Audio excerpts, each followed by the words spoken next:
जल्दी बहुत बड़ा आंदोलन की हम लोग तैयारी कर रहे हैं। ये सभी जिलों के अंदर टीम बना के अपनी मूवमेंट को आगे बढ़ाने के लिए काम कर रहे हैं। अब हमारी मूवमेंट है कि पूरे भारतवर्ष में इसको लागू किया जाए, क्योंकि अगर ये लागू होता है तो समाज का तभी उत्थान हो पाएगा। सरकार ने ना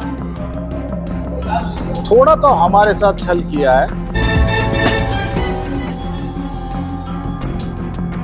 तो दोस्तों एक बार फिर से महेश सारवन जी मेरे साथ मौजूद हैं। हरियाणा वाल्मीकि महासभा के वरिष्ठ उपाध्यक्ष हैं और प्रभारी हैं दक्षिणी हरियाणा। तो महेश जी क्या रहेगा, अब क्या मामला चल रहा है इस समय हरियाणा वाल्मीकि सभा में, और क्या लग रहा है डीएससी को लेकर इस समय क्या चल रहा है पूरे देश में, क्योंकि अभी तो देखा जाए तो पूरा मामला शांत पड़ा हुआ है पूरे देश में। हरियाणा वाल्मीकि महासभा का इस वक्त संगठन के विस्तार के लिए काम किया जा रहा है। जैसे कि मैं पिछले काफी समय से दक्षिणी हरियाणा में सक्रिय तौर पर संगठन को नए सिरे से खड़ा करने की तैयारी में लगा हूँ। जहाँ जहाँ संगठन का कार्यकाल पूरा हो चुका है, नए पदाधिकारियों को चुनने का कार्रवाई चालू है हमारी, और इसके बाद दक्षिणी हरियाणा कंप्लीट करने के बाद झज्जर, रोहतक वगैरह इस एरिया में भी अब सुचारू रूप से कार्रवाई शुरू होने जा रही है हमारी, क्योंकि संगठन को एक बार दोबारा खड़ा करके जल्दी बहुत बड़ा आंदोलन की हम लोग तैयारी कर रहे हैं। सरकार से भी हमने मिलने के लिए समय मांगा है, शायद जल्दी हमें मुख्यमंत्री जी समय देंगे ताकि हम अपनी बात को पुरजोर तरीके से सरकार के पास पहुंचा सके। क्योंकि हमारी एक ही डिमांड है, मैं समय समय पे अपनी बातें रखता रहता हूँ कि विधानसभा में जैसे शब्देश कबीर जी ने और इन्होंने अभी सिरसा की रैली के अंदर जो कबीर जयंती पर वो हुई, उसमें भी उनको पर हमने काफी बोल रखा था कि भाई आप डीएससी को विधानसभा में पारित कराने के लिए मुख्यमंत्री जी पर थोड़ा सा दबाव बनाएं।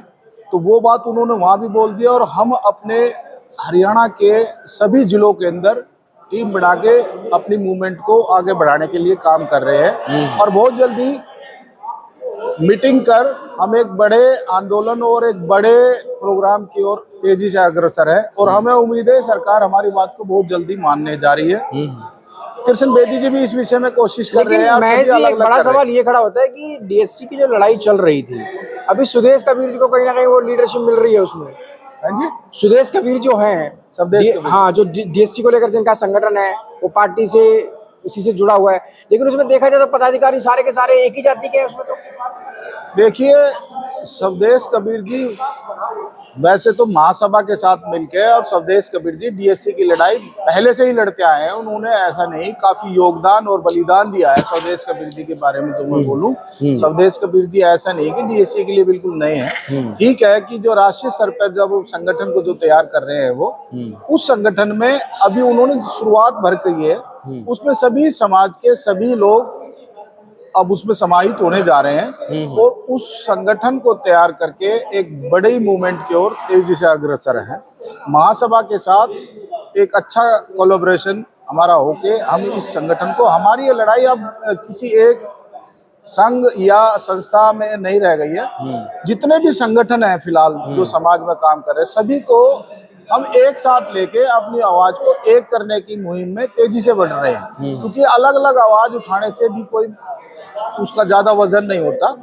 जितने हम हरियाणा में संगठन सक्रिय हैं, वैसे तो राष्ट्रीय लेवल पे अब संगठन काफी जोरों पर काम कर रहे हैं। जैसे महासभा भी राष्ट्रीय लेवल पर काफी काम कर रही है। डिस्ट्रिक्ट स्टेट वाइज देखे तो यूपी हो गया, राजस्थान हो गया, बिहार हो गया, अब तो सभी जगह सक्रिय तौर पर महासभा भी काम कर रही है। और डीएससी का जो पूरा संगठन अब प्रारूप तैयार हो रहा है, वो संगठन भी सक्रिय हो चुका है, क्योंकि अब हरियाणा भर नहीं, अब हमारी मूवमेंट है कि पूरे भारतवर्ष में इसको लागू किया जाए, क्योंकि अगर ये लागू होता है तो समाज का तभी उत्थान हो पाएगा। क्योंकि आप देख रहे हैं कि आबादी के हिसाब से हरियाणा में 33,74,600 कुछ जनसंख्या हमारी है। जो हमारे जाटव समाज है उनकी 30 लाख समथिंग उनकी आबादी है, तो उनसे हम जनसंख्या में भी ज्यादा है।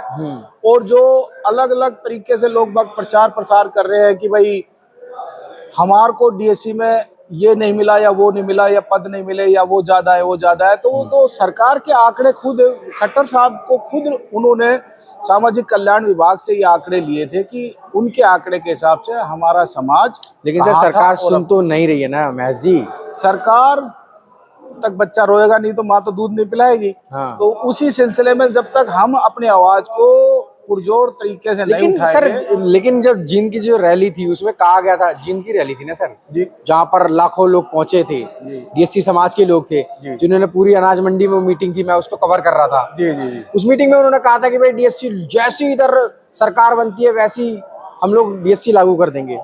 और पूरे हरियाणा में जो माहौल था वो कांग्रेस का माहौल था, जीतती हुई कांग्रेस को हरा दिया डीएससी समाज ने। उसके बाद भी सर सरकार ने ना थोड़ा तो हमारे साथ छल किया है। हाँ। अगर यही काम अगर दूसरा समाज कोई करता तो सरकार उनकी बात पुरजोर तरीके से तुरंत मान लेती। पर क्योंकि सरकार के कानों में ये बात इस तरीके से है कि हम संगठित नहीं है, उसलिए सरकार इस बात पे इतना ध्यान नहीं दे रही है। क्योंकि सरकार को तो जब तक एक मूवमेंट आंदोलन तैयार नहीं होता तब तक सरकार की कान नहीं खुलते। तो वही चीज अब हम कर रहे हैं हरियाणा वर्ष। तो सर मैं बहुजन समाज में तो कहीं ना कहीं एक फाड़ हो ही गया है ना। लोग जो वाल्मीकि जाटव के साथ बैठ रहा था, चमार धानुक के साथ बैठ रहा था, इस तरीके से जो एक माहौल था बहुजन समाज का निर्माण हो रहा था, वो वाल्मीकि जो सिर्फ महर्षि वाल्मीकि जी को मानता था वो अम्बेडकर की तरफ भी बढ़ रहा था। तो वो कहीं ना कहीं आपको लगता नहीं है कि ये डीएससी आने से समाज में कहीं ना कहीं बंटवारा हो गया? नहीं नहीं नहीं नहीं, मैं ये नहीं मानता। हाँ। देखिए बहुजन एकता को तो कहीं ना कहीं खत्म ही किया गया ना सर। हमारे हिसाब से बहुजन एकता खत्म नहीं हुआ है। कुछ लोग ये जो समझदार लोग हैं, हाँ। जिनको ये पता है कि डीएससी जो डिप्राइव शेड्यूल कास्ट है उसके साथ जितनी जातियां हैं उनका विकास नहीं हो पा रहा था। अब ये वो लोग आवाज उठा रहे हैं जो थोड़े कट्टरपंथी हैं और अपनी राजनीतिक रोटी सेकने के लिए और अपनी राजनीतिक इच्छा को रखने के लिए इस आवाज को ऐसे ही उठा रहे हैं कि उनका समाज के अंदर मैसेज चला जाए। और वोटों की राजनीति हो रही है सारी। ये आम पब्लिक की सोच नहीं है। आम पब्लिक तो यही चाहती है कि जो अब देखिए कंजर सासी पेड़ ने ढे डूम खटी कोड़ी कोरी, ये छोटी छोटी जातियां हैं जो जिनको कल तक कोई जानता भी नहीं था।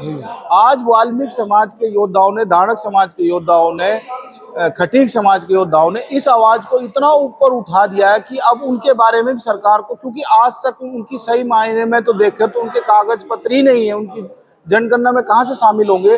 जैसे घुमक्कड़ जातियां हैं उनका तो अभी सरकार के पास डाटा भी नहीं है, वो भी डीएससी में आते हैं। अगर वो उनका भी डाटा लिया जाए तो हमारी जनसंख्या और भी ज्यादा होने की संभावना है। तो सरकार को अगर अपना हित देखना है तो ये डीएससी को विधानसभा में जल्द पारित कर, क्योंकि बीजेपी ने ये तो देख लिया कि अगर डीएससी उनके साथ लगता है तो सत्ता उनकी नहीं जा रही। अगर सरकार को अब ये बात समझ में आ गई है तो सरकार को चाहिए जल्द से जल्द विधानसभा में पारित करके इसे पास करके समाज का, जो समाज ने उनके ऊपर ऋण चढ़ाया है, अभी इलेक्शन में 14-14.5% के करीब वोट देकर जो सरकार बनाई है, तो सरकार को चाहिए कि इस बात को रखते हुए हमारे को अधिकार सरकारी तौर पर पूर्ण रूप से दे देना चाहिए। चलिए।